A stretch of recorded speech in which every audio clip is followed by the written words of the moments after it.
Hello, everyone. Welcome. We will get started in just a second once we see that most people are in.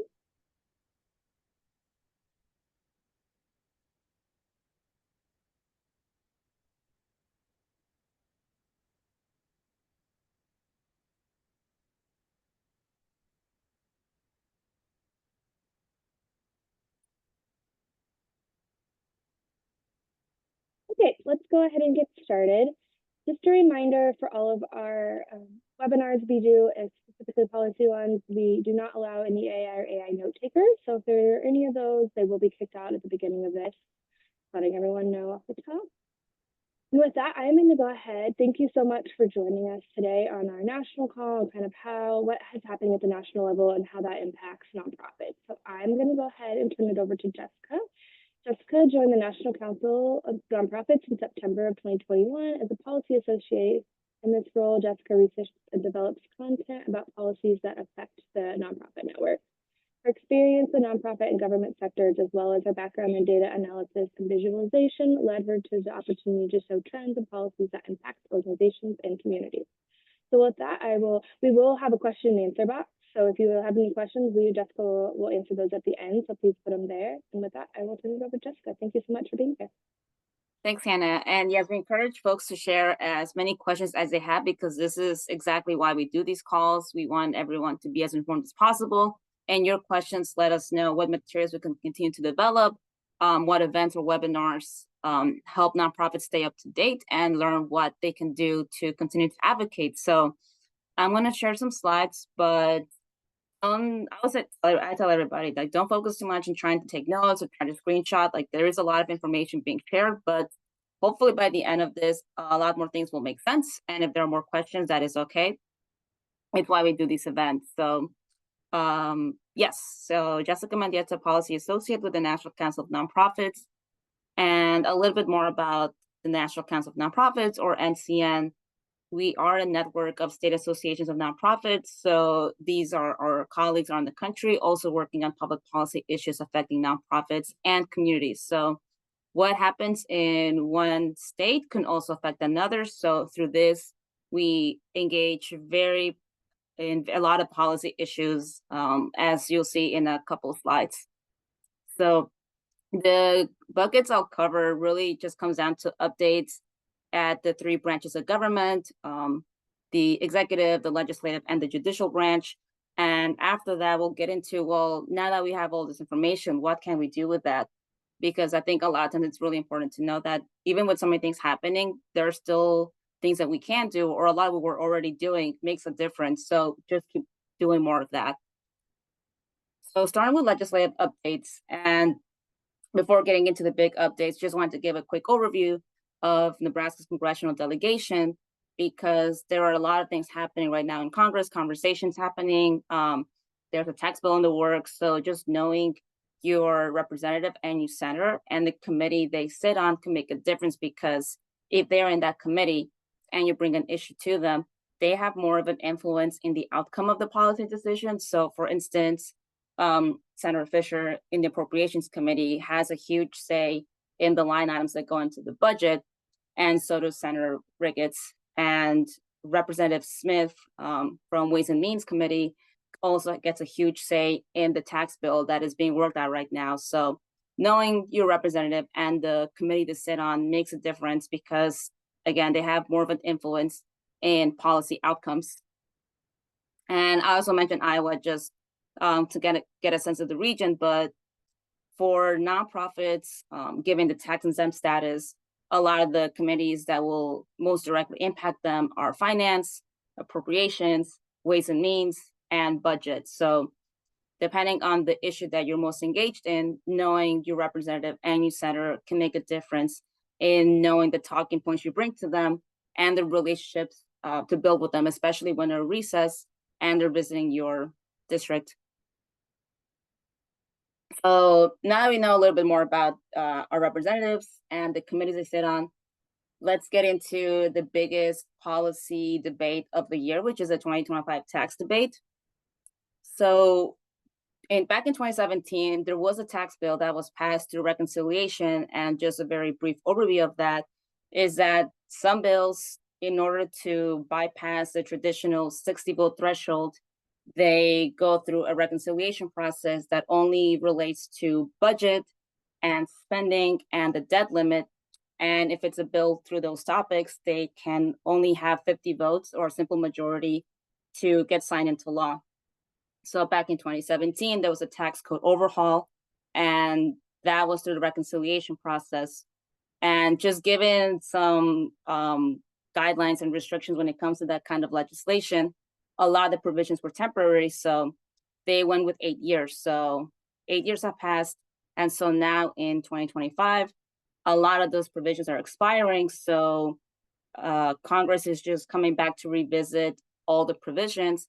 And they're looking at things like the child tax credit, the standard deduction, estate and gift taxes, and other tax policy areas. So I'll highlight the standard deduction because the changes to that impacted nonprofits in that a lot of households just did not claim or report itemized deductions on contributions to nonprofits. So we've seen a lot of data show that after 2017, fewer donations were being reported through that itemizing. So nonprofits have been reporting and documenting the impact of the tax law on their operations. So the bottom line from that would be fewer donors and fewer donations.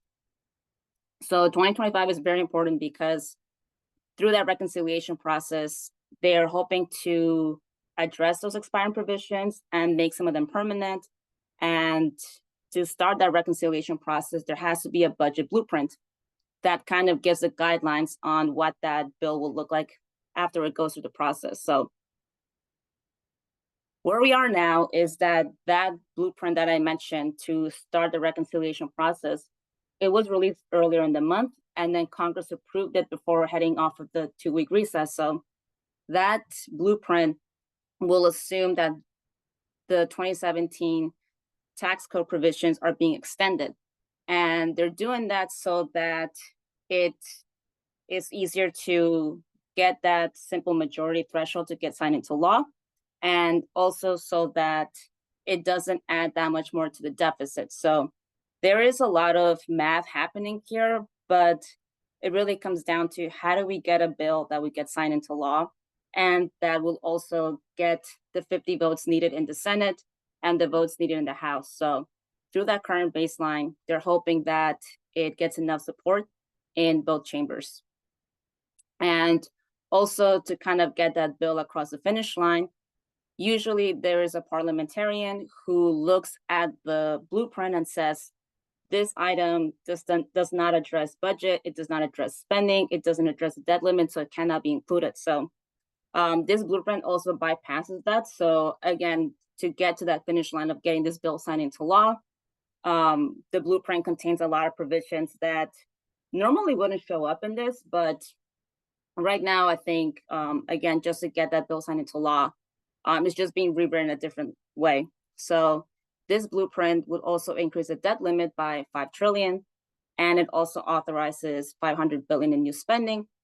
And to kind of pay for a lot of those provisions, it calls for $2 trillion in spending cuts and reforms. And so once Congress gets back from this 2-week recess, they have to look at the line items. So where are the cuts going to be? Where are the taxes going to be prioritized? And it will mean a lot of conversations with your delegation just to let them know, what are your thoughts? What are your concerns? What are you hearing? I think a lot of the times there is a lot of feedback that maybe people are being too reactive to things rather than being proactive. So when it comes to tax policy affecting nonprofits, there are some priorities for the nonprofit sector that you can bring to your delegation, or that you can just keep in mind as these conversations continue. So most importantly is protecting the nonpartisanship status of nonprofits, meaning that we as nonprofits or 501c3s, we don't endorse a candidate or a party for office. We are focused on our mission, on our impact, on our communities. And so that bypasses partisan lines. So we want to make sure that to protect nonprofit nonpartisanship, we protect the 501c3 tax exempt status. Like I mentioned before, the changes in the standard deduction also meant that nonprofits were seeing fewer the number of donors and fewer donations. So we're also looking to promote charitable giving incentives so that more households and taxpayers are encouraged to support their local nonprofit through a charitable donation. And we also know that a lot of nonprofits don't have the same access to tax credits as other sectors. And again, we know that nonprofits are significant employers and we contribute a lot to the economy. So to continue to be competitive and recruit and retain employees, having access to similar tax credits could really make a difference.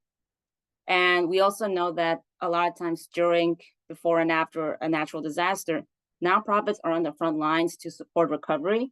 So having more flexibility for nonprofits who experience that kind of hardship, that's also one thing we're looking at. And with volunteering. So for instance, the volunteer mileage rate, it's been the same since 1997. So since 1997, that reimbursement rate has been 14 cents per mile. And oftentimes that means that the volunteer driver for a nonprofit ends up having to pay taxes on that reimbursement. So it's a very kind of weird math, but these main things are some ideas that we've been bringing up in meetings with lawmakers. And for them, it's really encouraging to hear that nonprofits have their own set of priorities and are being very proactive in this conversation, as opposed to being, I think, a little bit more on the reactive side of things, like, no, this is a bad idea. Like, no, we have good ideas, and these are some of them. So if you have a conversation with a lawmaker, you can always bring these examples up. And those bills and more details I mentioned are here, but essentially these are the main buckets for nonprofits. And it's a little bit more about federal funding and what that's looking like. So the fiscal year should have started on October 1st, 2024. And under a regular funding process, 12 subcommittees would come together to create 12 spending bills, and that would have been signed by September 30th, 2024.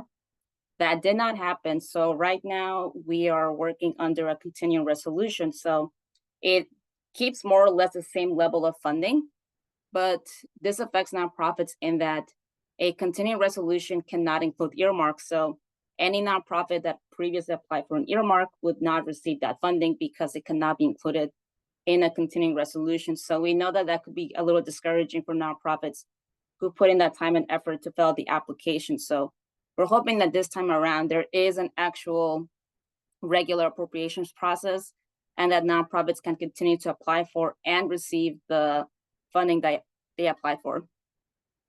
So I just wanted to give a heads up that right now we're under an unusual circumstance and that we're not being funded the way we usually are. And then moving to updates from the executive and the judicial branch, which is where a lot of headlines are coming from. But I also want to take a step back and kind of go back to where this all began, which is executive updates, specifically executive orders. So I'd like to first clarify that executive orders, at the end of the day, they're guidance and directives to federal agencies on how to carry out some policies on operations. And so I think depending on the language of the executive order, that can change the dynamics between the federal agency, between Congress, and between different stakeholders like nonprofits. So how executive orders work is that once they're signed into law, they are effective unless there's an expiration date, unless a future administration rescinds the executive order, or if there is a lawsuit challenging the executive order and then the court decides to revoke it. Executive orders cannot override federal law, but it can include the directive to do so. So Congress cannot overturn an executive order. However, Congress can pass legislation in response to an executive order. And I think that's where a lot of different headlines are also coming out. So when an executive order gets signed, then depending on the federal agency that gets tasked with carrying out the executive order, then different memos are released, different documents are released on how they will carry out the executive order. So I'll get more into how that can lead to a lot of litigation, a lot of challenges, and a lot of headlines. But with so much happening, it really comes down to the question of how does this affect my nonprofit? And I think a lot of them have seen the impacts already, especially through funding freezes. So yes, executive orders. I also like to mention that it's not unusual for a new administration to sign a lot of executive orders in the first couple of weeks because, again, it's just a way to issue some priorities and some guidance and some directives to the federal agencies. By now, we have well over 90 executive orders that address a lot of different issues. And some of these could affect nonprofits directly. Some of these can be a little more indirectly, but we know that nonprofits of all sectors have been tracking these pretty carefully. And we, National Council of Nonprofits, update a chart regularly that tracks executive orders in the following funding categories. And we know that there may be some that might not be included, but we find these to be the most applicable to the nonprofit sector.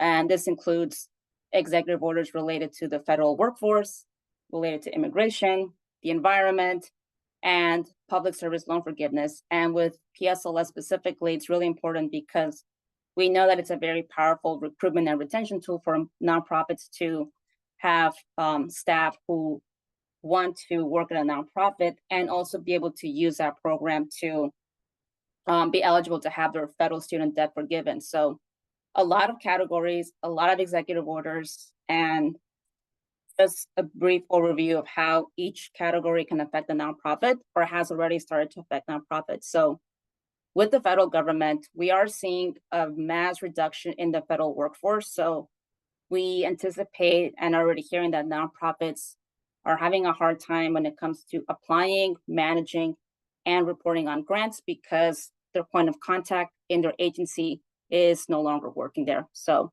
we know with Health and Human Services specifically, the office in charge of managing like indirect cost rates, it's been reduced to 2 offices. So nonprofits can expect a longer wait time, for instance. On diversity, equity, and inclusion, there were some executive orders signed by previous administrations that were revoked. And there were other executive orders trying to define diversity, equity, and inclusion. So there were some lawsuits related to that because once that gets released, a memo was released. And so the court would challenge the wording of the memo because it's either too vague or they find in their argument that it's not constitutional. And also applying to other executive orders, I mentioned public service loan forgiveness. With that executive order, again, it's more of a directive to the Department of Education to look at the eligibility for certain nonprofits to be able to promote that. So we try to tell people that a lot of these don't take effect right away, and some of these can be challenged in court. So as I mentioned, the executive order gets signed into law. And then depending on the agency that gets tasked with carrying out the executive order, they choose to find a way to implement that or carry it out. And based on the wording and based on the actions they take, those could be challenged in court. And again, this is something that could happen in any administration. So we try to tell folks that any kind of wording, it's pretty much fair game. So we try to stay up to date. And one lawsuit I'll start with, and I think it could be like a case study for other lawsuits you might hear about. So with the Office of Management and Budget, that agency is tasked with federal grant making. They write the federal grant making rules, otherwise known as the Uniform Guidance. They oversee the just pretty much like the overall federal grant making process. So a lot of executive orders were coming out, and then the Office of Management and Budget had to look at those executive orders and decide, how do we decide which programs are in violation of these executive orders? How do we sort it out? And they figured the easiest way to do that was to have a simple funding freeze all across the board. And that came out on January 27th. And and that would have taken effect within less than 24 hours. So because it was such a broad federal funding freeze, and because it was so across the board and the vagueness of it, National Council of Nonprofits, represented by Democracy Forward, filed a lawsuit because we found and heard from so many nonprofits that they were already seeing cancellations of funding. They were seeing that they couldn't access their funding. So there was a lot of and like the implementation was already happening, even though the memo wasn't supposed to take effect yet. So because of that quick reaction, and connecting that to the impact of nonprofits and communities, and finding that this many people would lose access to this service if they cannot access their federal funding. So that lawsuit was filed, and a lot of legal terms are being thrown around, but throughout this whole process, as the judge heard the arguments from the Department of Justice and the National Council of Nonprofits, represented by Democracy Forward, the judge was finding that, yes, this funding freeze was way too vague, it was way too broad, and trying to implement a freeze all across the board would have pretty much devastating impact on nonprofits and on communities. So a preliminary injunction was issued, and this preliminary injunction blocks a broad funding freeze from taking effect.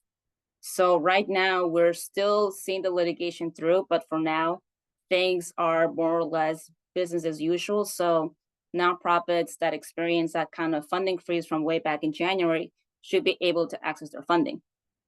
And I say supposed to because we still hear instances of nonprofits not being able to access funds.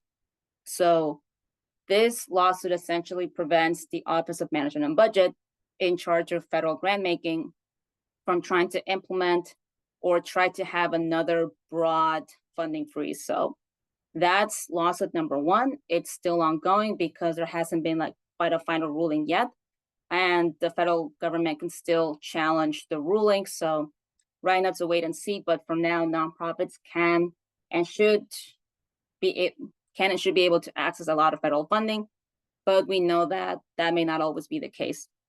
And we know that because as we were hearing from different nonprofits, we found that a lot of funding coming from the Inflation Reduction Act and the inflation, there were two other funding sources that were still seeing some funding freezes. So a second lawsuit was filed on March 13th, and that was for two different funding sources. So again, more or less the same process. We filed the lawsuit, we showed the arguments, we showed the impact they would have on communities, and then the judge, based on those arguments, would make a ruling. So on April 15th, the judge heard those arguments and also issued a preliminary injunction. So this prevents the freezing, broad pausing, or the halting of payments related to those two bills, the Inflation Reduction Act and the Infrastructure Investment and Jobs Act. So two big lawsuits, and these are intended to make sure that nonprofits can continue to apply for and access the grants that have already been issued. So we know that a lot of challenges are still happening in the nonprofit sector. We know that a lot of nonprofits are still unsure about which federal grants to apply for, but we try to tell people we have a lot of materials on just that kind of risk assessment and making sure that you can continue to carry out your mission. So I just covered a lot of information from the legislative updates, the 2025 tax debate and how that could impact nonprofits, the ongoing executive orders and how those can end up affecting nonprofits and communities, and the response to those executive orders, mainly through litigation.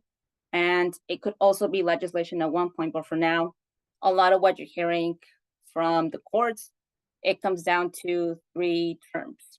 Is there an administrative stay? So like a delayed implementation. Is there a temporary restraining order where there's just a pause, but we're still in a wait and see? Or is there a preliminary injunction where things go back to the way they were before the executive order? If you hear a preliminary injunction, it's a sign that the judge finds that the harm from said executive order would be too great, So it allows things to continue business as usual while the courts continue to do the process. So I'll emphasize from all of this is that when it comes to litigation, the first couple steps happen very quickly. But once things continue through the courts, things can take a pretty long time before they make their way up. And so for now, we're in a wait and see, but we try to keep folks up to date as much as possible. And we just ask, look for some patience, especially when it comes to federal funding, because a lot of the times, given the reduction in the federal workforce, the funding sources might be a little slow to access, or you might wait a little longer to hear from someone when it comes to your federal grant. And so a lot of information was just shared, but I also like to tell people that with all this information happening, yes, there's a lot you can do.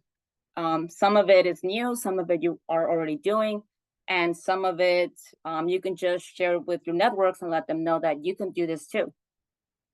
So again, when it comes to executive orders, a lot of these don't take effect right away, and many of them are being challenged in court. So again, that delayed implementation. So what I tell a lot of folks is that just keep up to date so that you have the latest information. It is a lot, but you can continue to share that with others. And when it comes to advocacy, I also remind folks that tribal nonprofits can advocate and they can lobby. It really just means that you're talking to legislators about the issues that really matter to you. So I try not to discourage folks from doing that, but I also recognize that not everyone is in the position to do that. So for those that can do it, continue to do that, or just share the information with your networks. And so the main things you can do, stay connected, signing up for newsletters from nonprofits you trust and get information from them.